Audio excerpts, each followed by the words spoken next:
utumiki wa Revival Impact Ministry uko kuchireka komwe amatumikira.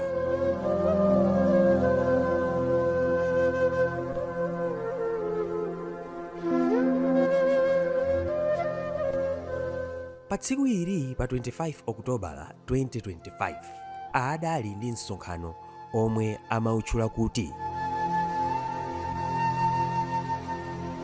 useze mtanda wako ndipo undisate ine, kuchokera pa mutu uja wa Mateyu 16 vesi yake ya 24.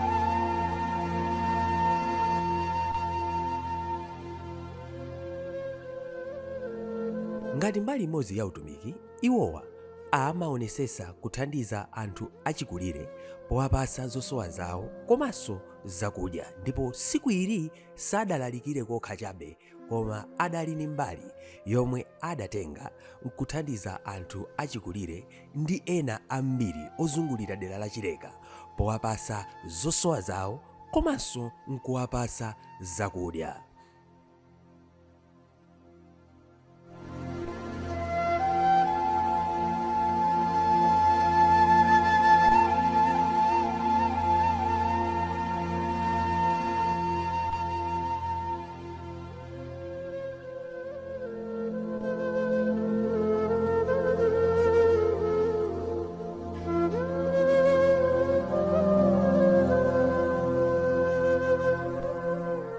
Iyitu ni mbali imodzi ya utumiki wa Revival Impact Ministry omwe abachita. Akalalikira pakapita kanyengo abatenga mbali yothandiza anthu amene ali ochepekedwa.